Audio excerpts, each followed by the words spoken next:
Have you ever been up till 3 a.m. on your bed scrolling through Instagram or Twitter when you're supposed to be in bed hours ago? Or on your computer reading Facebook status or watching cat videos on YouTube? We post pictures of our food, follow our idols and celebrities, we like, we share, we subscribe. And we do all this day in and day out. But are we addicted to social media? In this episode of The Society, with me, Farhana, we will study how social media affects our lives and whether or not there is such a thing as too much social media.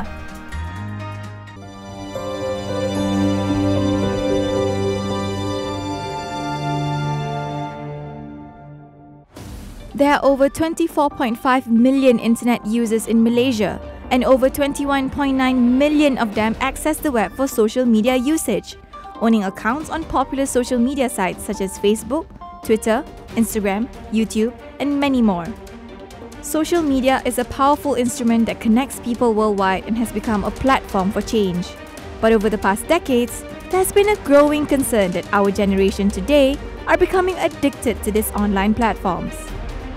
There are over 2 billion Facebook users worldwide, about 500 million tweets are sent daily on Twitter, 95 million images uploaded to Instagram daily, and over 400 hours of video are uploaded on YouTube per minute. In Malaysia, a study done on more than 700 Malaysian adolescents showed that more than 50% of adolescents use social media up till 10 hours a week. 21.8% reach up to 11 to 20 hours a week, while more than 13% go up to 21 to 30 hours a week. 90% of these participants are reported to be addicted to social media, ranging from moderate, mild to severely addicted. I first met up with psychologist Ms. Katiana to understand better what social media addiction is all about. So back when the definitions of addiction were being formed, people considered things like alcohol and drugs as like your primary source of addiction. But as we kind of move into the new 21st century with technology, clinicians are now starting to look at things like gambling and social media use and pornography, just things that create a sense of pleasure within people. That's the definition of addiction. So how it works is that your brain has something called a pleasure center, but this pleasure center pretty much reacts whenever we see or experience something that makes us happy.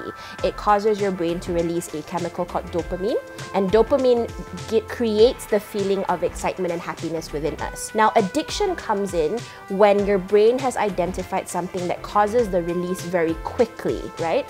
And when it becomes an addiction as compared to just something I enjoy is because as your body starts producing dopamine for extended periods or frequently, dopamine receptors in your brain are starting to become desensitized to all of the chemicals flooding their system. It's kind of like turning the volume down on a speaker when you're standing right next to it. All of a sudden the receptors have to start they need more dopamine in order to have the same effect. So all of these things kind of happening in tangent cause what we now know as addiction.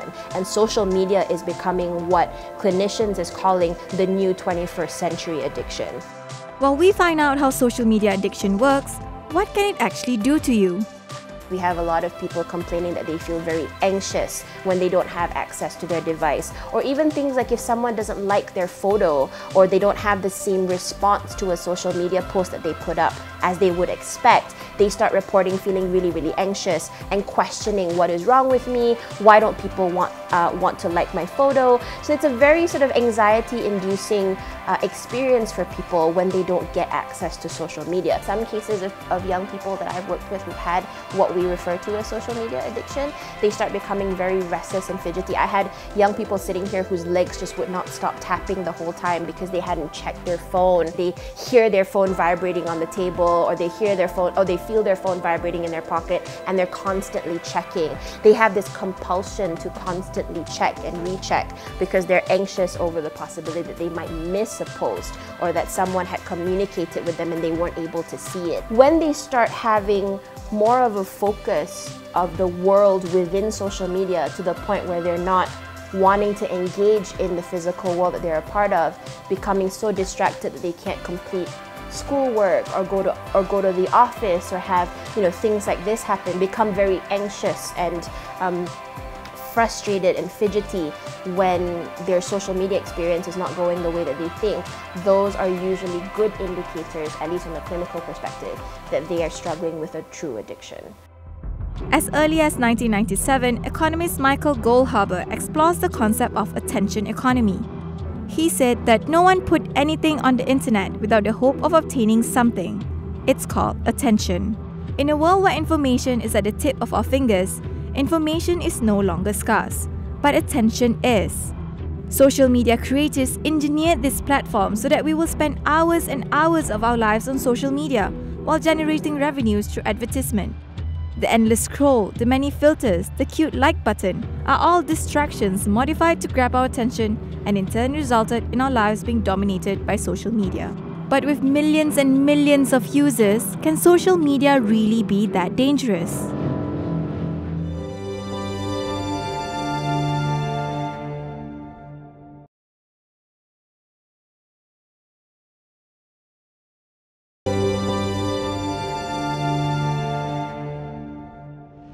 We always come across pictures and stories on social media of people on vacation, or in love, or at the gym, and everything seems to be perfect.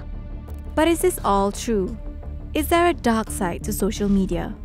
There were a few comments about rape and just sexual stuff. Amira Han, or better known as Little Miss Han, is a social media influencer that has over 1 million followers on Instagram. A successful entrepreneur at the age of 18, Amira Han, however, has dealt with cyberbullying from such a young age. I actually didn't start my Instagram account. My sister, Kak Nilofa, she made it for me. And since then, I've been posting every day, probably.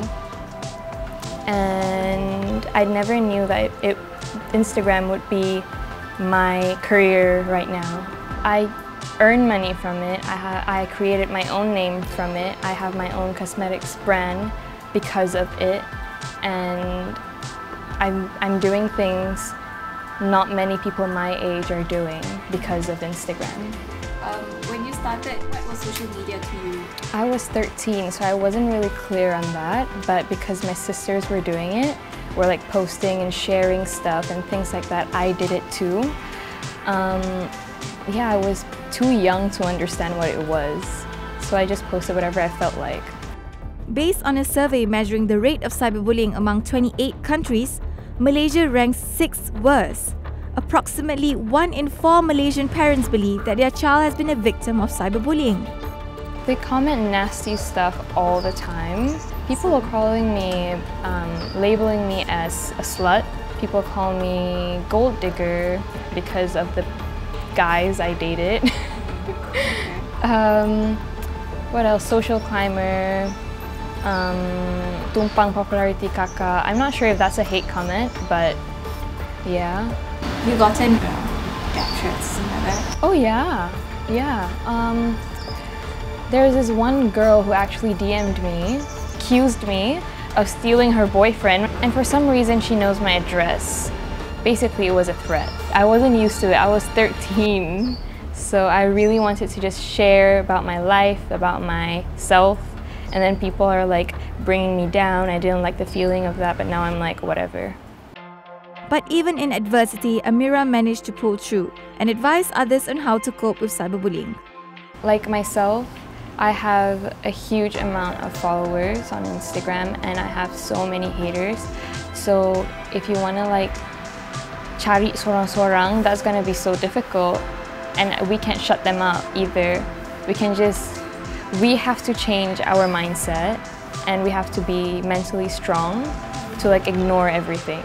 When I was younger, I used to reply to the comments. When people say things to me, or to my sister even, I would reply to them, and I would literally maki them in Bahasa Kelantan. And that got me a lot more hate comments, and then I learned that it's better for you to not respond to them. Just keep in mind that secure and happy people do not bully other people, and wish them well. Ignore the hate comments, completely ignore. It's easier said than done, but you have to learn to like not get their words get to you. With everything in life, it cannot be all bad. The wave of social media influence has created a space for many to find opportunities in the online world. And for people like Aiman, it kickstarted his career in being a motivational speaker for the youth. So I started making YouTube videos back in 2011 when I was in second year university. And from there, people start noticing it organically grows. Together with that, I have this social media platform. I have Facebook, Twitter, and later on I have Instagram. And that grew as well. And from a YouTube video, it leads me to become this speaker, a motivational speaker. All of this information, if you don't take advantage of them in a good way, take advantage like to spread good news, good messages to people, it's a waste, really, because there's a lot of negativity out there. You can complain about it, or you can do something about it by combating negativity by adding positivity. With 4 books on the market and his very own online classes, Aiman not only feels that social media has helped him in his career, but is important for youth as a medium of expression. Social media provides an avenue for young people to speak up. Looking at my own journey as an example, I mean, I started off like just as a young person who was clueless. But even as a young person who's clueless, I had a sense that I have to use this thing for good. So if young people had that sense, they can use social media for wonderful things because it gave them an avenue to express themselves, and young people need to express themselves. Otherwise, they will express themselves in other ways that you don't want them to express themselves in that way. With the presence of cyberbullying and other online threats, I asked Aiman on how people can better conduct themselves on social media platforms.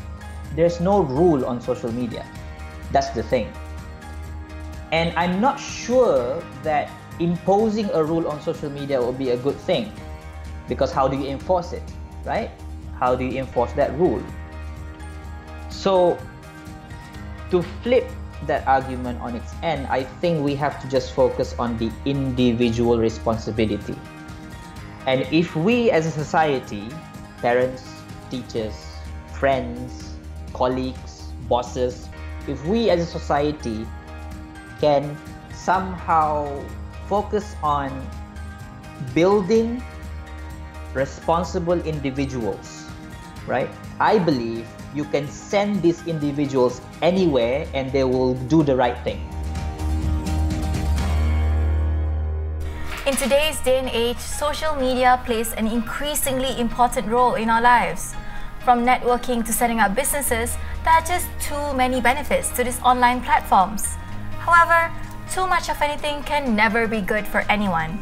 So let's all strive to become better social media users and just be kinder to everyone, online and in the real world. This is me, Farhana. See you next time.